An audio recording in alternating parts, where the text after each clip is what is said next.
The James Show Podcast. Part of the reason I'm such a good talk show host is I have a personality flaw that makes me just really nosy. I am so nosy. Now, in interpersonal relations, that can be a problem. However, for purposes of being your talk show host, it's a useful trait because I really want to know what the other side's saying. I want to know what they're saying behind our back. I want to know what they're saying behind closed doors and behind, the curtain that they all shove. Because they put on one face publicly and they put on another face when they think there's no sensitive ears of the public that are eavesdropping on the conversation. And so I'm part of their email groups, and I'm part of a bunch of their groups on Facebook and Instagram and TikTok. And, you go through, follow a few accounts on X that you think, I don't want to hear anything they have to say. And it's probably more fascinating than you think, especially if you're nosy like me. So I'm in one of the No Kings group. Actually, I'm in the Indivisible mailing list. Indivisible is one of the parent companies that does some of these other protests here. And, of course, the people that run that, it's a couple, and, yes, they're Soros-funded. But there's going to be some protests this weekend, October 18th, and they're going to say, look, it's just the people of America organically rising up and speaking out against the kings. We just really don't want kings. And, look, the normal comebacks you're going to have, did y'all care about kings when everything was locked down under COVID? Did y'all care about kings when you couldn't go see your own grandmother's funeral? Did y'all worried about kings when all these other usurpations of your constitutional liberties were happening? No, just now with this guy. Just with this guy. But they're going to act like this is a grassroots, totally organic, ground-up process. It's not. I've been watching over the last few months since they had the last one in June, how okay, we're working on getting the permits, and if you're one of our little precinct captains, then this is how you apply for the permit at your local jurisdiction, at your local municipality or county office or whatever your situation is. If you need any help, this is the number you call. These are people you talk to, or you can send us an email at whatever. They had little workshops on this is how you organize, this is how you get supplies, this is how you make signs, this is how you... I'm on one of the street medic teams. I just volunteered for it back in June because they had a shortage at the one, so... I'm not going to go. I just want to know what they're saying. So this is one of the messages that was floating around over the weekend with a message for you, Team Red, about the No Kings protest coming up this weekend. But wait, before you hear it, at the end of this, I'm going to ask you, Garrett, I want you to play along in the booth because you hadn't heard this audio yet. Is this a man or a woman? According to Speaker of the House Mike Johnson, if you attend one of the No Kings Day protests on October the 18th, you hate America.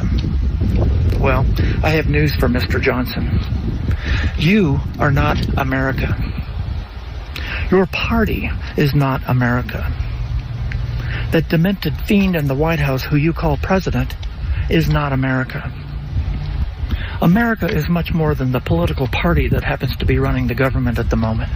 America is its people, its institutions, its history and traditions. When Americans turn out on October the 18th to protest, they're not protesting against America. They're protesting against you and the members of your party, and most especially that demented fiend in the White House who you call president.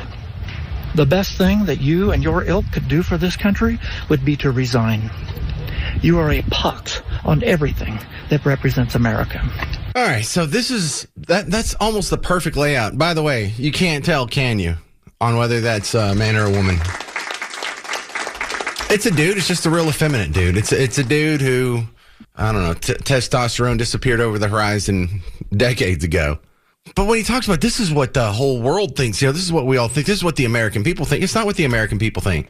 You realize the actual strident definition of woke, the fundamentalist view of woke. The best polls that I can see are 1 in 4 Democrat voters believe that stuff. And, one of my bellwethers is how many believe men can get pregnant. Well, there's some polls that say 1 in 5 Democrats. There's another poll that says 1 in 4. So I'll even take the bigger one. So out of half the country that, is left wing, and really it's only about 30% of the voters now will openly call themselves Democratic. But let's just go ahead and be a little more generous there. Let's say half the country is left-leaning. They're Team Blue. So 1 out of 4 of half the country. So now what are we down to? 12.5%? Now, that sounds about right. I want you to remember that number because somewhere between 10 and 15% of this country is the true believers. of the left. They actually believe in this stuff. The rest of us don't. But if you are only 10 to 15%, how do you win anything? How do you win elections? How do you affect policy change? Well, you organize protests to where the 10% of you guys can get out there and make a big fuss and make a bunch of signs and make a big crowd. The news will come out. They're totally sympathetic. They will show it from the most flattering angles with the most flattering reporting possible. They'll cover up the bad things. They'll hide the negative stuff. They won't show you getting arrested unless it helps bring sympathy to your cause. And then if you have everyone, if you have celebrities making montage videos saying these things, if you have musicians on the same page, if you have academia and professors saying the same thing, and you have it in every Netflix series that they've produced saying the same thing, you have the news telling them the same thing, the local news, the national news, their favorite newspapers, their favorite, people start to get the impression that this is what the majority of the country thinks. In fact, the overwhelming majority of the country thinks it. And so even if you're not deeply steeped in what's going on. And I'm not talking about you. You're listening to WBAP. You're informed. You know what's up. But there's a lot of people out there who aren't really paying attention. They're watching the Real Housewives of Mesquite or whatever this season is. They're playing stupid games on their phone, Candy Crush or Angry Birds or something to that effect. They're watching music videos. They're going to clubs. They go drinking at the bar 5 nights a week. These are the people that are leaving the impression of, well, if 95% of the country thinks Trump is Hitler, then I guess he must be Hitler, because all these people wouldn't be saying it if it wasn't true. I guess we really do have a problem with tyranny. I guess Trump really does think he's a king, because I turn on the TV and that gives me the impression that that's what the overwhelming majority of the country thinks, and they can't all be stupid. And even if they are, I'd rather be on the side that everyone else is wrong on than be exactly. This is how propaganda works. Kathy DeWitt and Dunn jumping back on the James Show. You can hear her on the weekends here on WBAP talking about similar things. What's in the headlines that will affect your money? And Kathy, with the big peace deal here, it's like we've almost forgotten about the shutdown. It's still going on, and the market doesn't seem to care about either one. No, it certainly doesn't. I mean, the market rebounded quickly today, given what happened on Friday. So that is some great news, especially with the hostages being released as well. So we've noticed in previous government shutdowns, and I use shutdown with the world's biggest quotes next to it because, 80% of the government's still open. It's not a shutdown. They're still going to be taking tax withholdings out of my check this week. So, right? I don't really feel like the government shut down, but the market usually doesn't really have much convulsions around shutdowns in the past, or at least recent past either. No, absolutely. I mean, if you take a look, though, what happened this morning, the immediate reaction to a successful ceasefire is usually met with a lot of positivity, and the markets rebounded, and we really saw that today. And that's probably some really great news, reducing tensions in the Middle East for the oil market. Yeah, and that seems a little odd because where Israel and Gaza is pretty much the only place in the Middle East that doesn't have oil, yet the markets still like the idea of peace over there. Well, absolutely. And I think one of the challenges is that, when we take a look at what's happened in the market, once we see oil prices potentially coming down, the central bank loves that. And the Federal Reserve has been trying to fight against inflation. It could make it easier to lower interest rates, and that's going to stimulate the market. I mean, there's a lot of great news that happened from just not only releasing the hostages, but maybe some stability in the Middle East. And I know what you were just saying, it's hard to believe, but it's very true. We're talking with Kathy DeWitt from the DeWitt and Dunn Financial Hour here weekends. Is there anything in the headlines that is affecting our money? Well, I still think that the tariff issue is, out there. On Friday, obviously, the markets didn't like that. But obviously, President Trump, released a statement to try to calm the nerves on Truth Social. And he basically just said that the president of China just had a bad moment. He didn't want to have a depression for his country, and the USA was going to be there to help out. So I think that also gave the market some confidence. But at the same time, there's a lot of things going on. Wouldn't you agree out there, James? Yeah, you know what? I'd even forgotten the tariff thing was still hanging over our head. But I guess there's like another deadline that's facing Chinese imports or something to that effect. I don't even know where we're at on that. I mean, that was last week's news, right? Right. So much is still happening. All right, Kathy DeWitt and Dunn, what'd y'all talk about on last week's show on WBAP?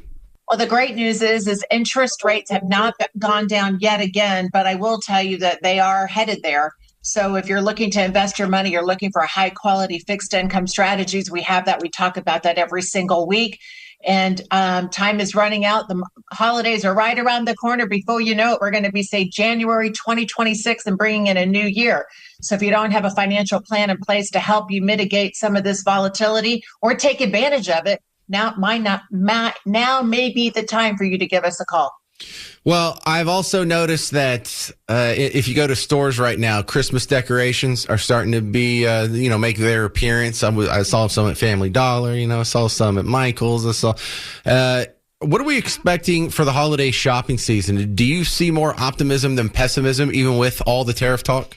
I think that credit card rates are still pretty high, even though we're seeing interest rates were reduced here recently. So I don't know that necessarily spending is going to be out there. I think a lot of people overextended themselves last year. We see that in how much debt we currently have individually and as a nation. So I think people may pull back a little bit, but when you see the economy and you see the market, people have a tendency to think that that's what's going to happen every single year, and they're not really looking at the big global impact it may have. And eventually we're going to have a reset on the market, and everybody needs to have at least 6 to 8 months of savings put aside in case something does go wrong, or if you work for the government and you get laid off. You need to have a savings account to make sure that you're not going to have to go out there and borrow in case something happens here in the future. I know that's good advice. I'm just so bad at that. I've had an emergency fund before, but I don't have one now. Kathy, how do I get there? Well, you got to give us a call. Let me tell you something. You just shouldn't be sitting at home watching The Real Housewives of Mesquite, right? You need to put a plan in place, and you need to come in and see us. And that's what we do here every single day, every single week. And after decades and decades, is helping people prepare for tough times and also take advantage of some great times. All right, you can hear on the weekends here on WBAP. Kathy DeWitt is on the DeWitt and Dunn Financial Hours Sundays at 11 and again at 4 o'clock. Thank you very much for sharing your expertise on the James Show, Kathy.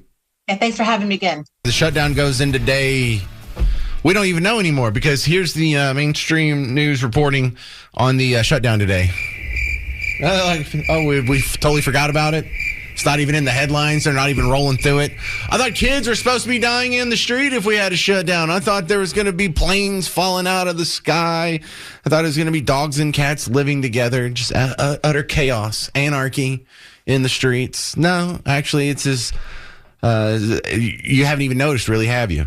Here's what I want to add to it today. That is a headline that should be on all CNN, MSNBC, Fox News, Fox Business. All you guys should be running this one. This is huge. Do you know who Kalshi is? It's an overseas betting market.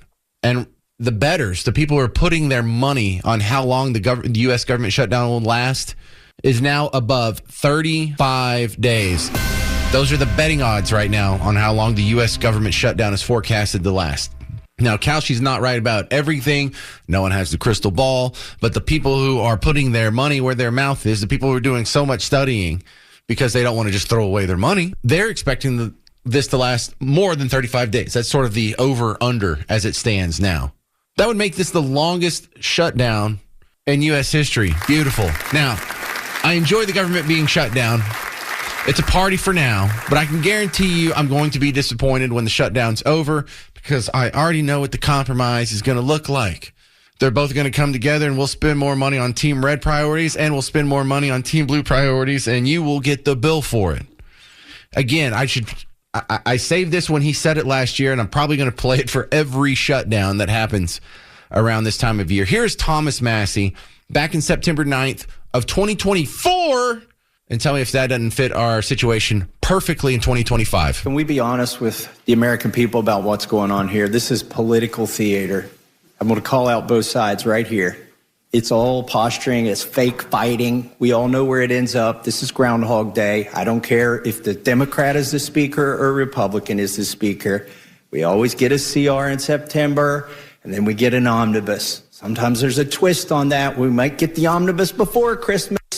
But if we're not good, it comes after Christmas. But that's what's going to happen. And in the meantime, it's political theater. We've got it's good theater. We've got great writers. I wish they'd just come up with a new plot. It's the same plot every fiscal year. What should we be doing? It's already been discussed. We should have done 12 separate bills.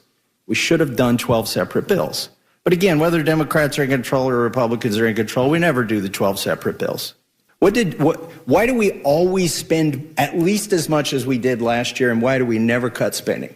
It's because Democrats want to grow the welfare state, and Republicans want to grow the military-industrial complex. And we're eventually going to get together, and they're both going to go up. I guarantee it. And both parties are just fine letting the bureaucrats do their thing, which should be our thing, according to Article 1, Section 8 in the Constitution. We are empowered with these things. Most important of the things we do is the funding, and that's the big lever we have. Yeah, now tell me that doesn't apply 100% to what we're dealing with right now. Yeah, we should have done 12 bills, but we didn't. Yeah, they're going to at least spend as much money, probably more. The Democrats are going to get their priorities funded. The Republicans are going to get their priorities funded. The government will always grow, and it's just a bunch of theater in the meantime. However, this is a dangerous game that they're playing as far as public opinion goes, because there's a reason why the shutdown was the most scary thing in the world last week, but it's being dropped today. Yeah, MSNBC, I've had it on since I sat down here at about when Casey's show is over. They've been talking about the Israeli hostages. They've been talking about ICE raids. They've been talking about pretty much everything but the shutdown. Because what if the government shutdown does last more than 35 days? What if we do have the longest shutdown in history? And what if everyone noticed that their lives didn't get any worse? In fact, for a lot of people, their lives might have improved. You know, what if the shutdown has zero impact on your life? Wouldn't that tell you the government's useless? Now, you know the government's useless. I know the government's useless. But there's about, 90% of the country that's not listening to talk radio right now that doesn't get that message. Will they get it under this scenario? Will they also learn here, because the 15th is Wednesday. A bunch of people are about to get paid. If your taxes are still being deducted, if your Social Security and your income tax and all that's still being deducted, FICA, then the government's not really shut down, is it? Is Congress still collecting their paychecks? Are you still paying taxes? Well, then they'll realize that this isn't even really a shutdown at all. So maybe this temporary closing of a small part of the government, why do we have to turn it back on if everything seems to be running just fine? A lot of people will notice they might be a little more bummed out about the government shutdown if the government hadn't used their tax dollars to import all the people from Haiti and Somalia. Maybe if the country was able to function perfectly fine for over 35 days, the shutdown should just last forever. But in the end, Thomas Massey's right. Right now, the government shutdown is just two groups of people arguing about how they're going to spend more of the money that they stole from you. We will celebrate it as long as it lasts, and we will miss it when it's gone. The great government shutdown of 2025. Yeah, I know. It's just, it's terrible out there. The cars are just crashing into each other. Planes are falling out of the sky. Kids are dying in the streets. The schools are all on fire and crumbling because the government got shut down for a couple weeks. No, not at all. You didn't even notice, did you? I mean, it's not even in the headlines today. How is that? I thought this was the most important thing in the world. A government shutting down was going to be hell on earth. Thought hell would be a little hotter than this. Actually kind of brisk today. This is Will in Louisville. You're on WBAP. Hey, man. I'm out here struggling with the shutdown. It's just been so hard. Well, how are you getting through this like the rest of us, Will? I know it's almost impossible. I'm just taking it one day at a time. Right. Well, hey, man, I just noticed, and I'm not a conspiracy theorist. I actually saw this on Facebook, and I'm looking up at the sky right now. Do you see any white streaks anywhere like there used to be? Since the shutdown. Oh, is this the chemtrails thing? Is that what we're doing here? I know it's a conspiracy theory. I get it. That's all right. Listen, I only make fun of you so much because some of my better friends on planet Earth believe in chemtrails too. So I don't think you're a bad person or an idiot or some mouth breather because the government's done so much shady stuff. I don't blame people for believing in chemtrails. Just like when 10 years ago when LeBron was asked at the World's Flag, he's like, I don't know. And it's like, well, I understand why he doesn't know. It's hard to trust anything that comes out of the government these days. So you think... but if you go outside and look, it's like the clearest blue sky I've seen in years. But whatever. You don't think that's anecdotal? You don't think there's a little confirmation bias? No, I don't know. Maybe, but... Okay, so let's play with this. For those of you who don't know, the chemtrails theory is that these streaks you see in the sky, some of them are the government that is I don't know, putting chemicals on us or seeding clouds, or there's various various explanations for that. And so, look, if this is being done through what the black budget and the Defense Department, it wouldn't need to shut down. It would still be funded, because the only things that are being cut don't include the black budget of the Defense Department. What if it's an NGO? So you think maybe USAID took it out? Nah, I don't know if it's USAID, but I mean, how many NGOs are there out there? Well, see, I lean against that, because they would want to keep it off the books, because there's a lot of sleuths like you looking into it, Will, and if y'all had them dead to rights by now, right? I mean, I actually haven't looked into it. It's just kind of funny, but okay. Well, I mean, do you really believe in this or not?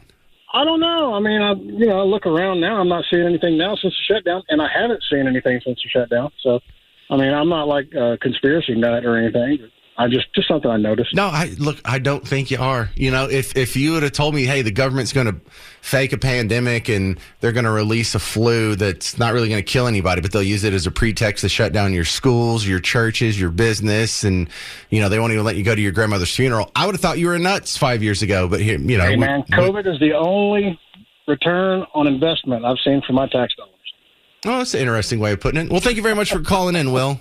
If you want to share how you're devastated, your life has been absolutely ruined by the government shutdown over the last couple of weeks, 800-288-9227, 800-288-9227. It certainly hasn't stopped the thieves of Texas. This report comes from ABC 13 in Houston.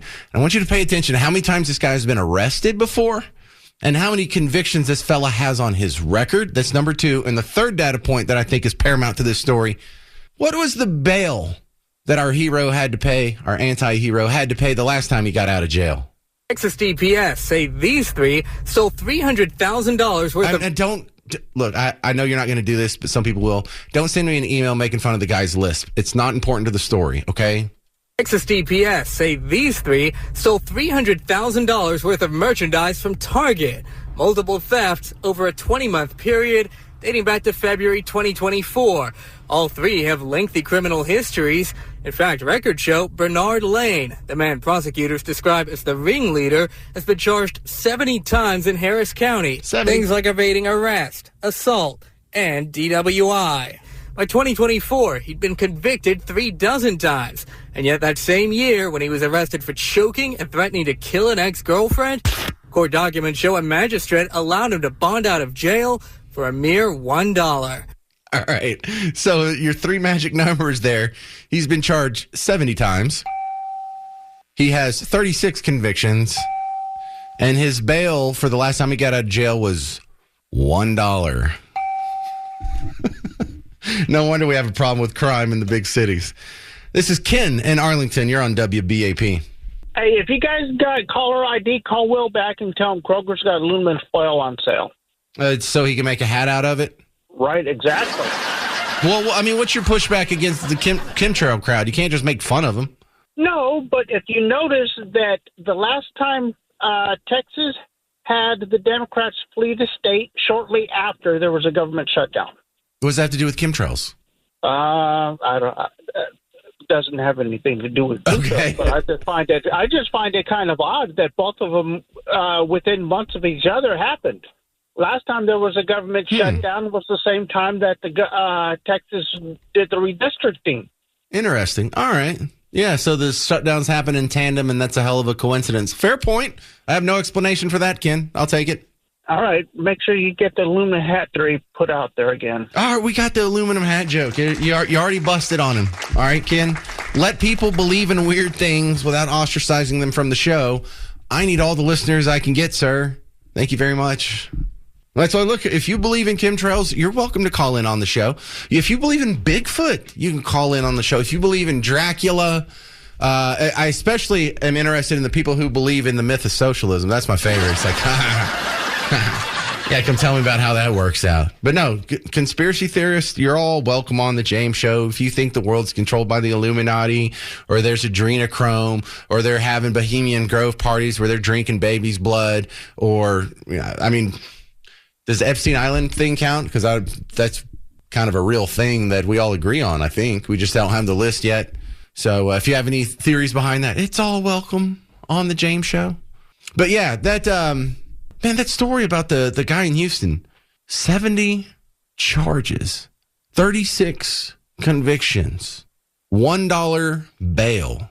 If you keep letting criminals out in the street, even after they've done all that for such a low price, how do you ever get rid of crime? Because crime's going to happen. This is a human endeavor. This is a society made of humans. Some of them are not going to live up to the standards of decency that most people do. So the challenge is finding these people as soon as they commit a crime, taking them to court, punishing them, and putting them in the cage. And the cage isn't for rehabilitation. The cage is so the criminals are separated from society and we don't have to live amongst them anymore. And if we just did that, would we need to lock up things at the CVS? Couldn't you just leave your front door unlocked for when your kids want to go in and out after school? Or couldn't you just leave your car unlocked in the driveway? I mean, think about how different life would be if we would lock these people up. Would people be getting stabbed on the train in Charlotte?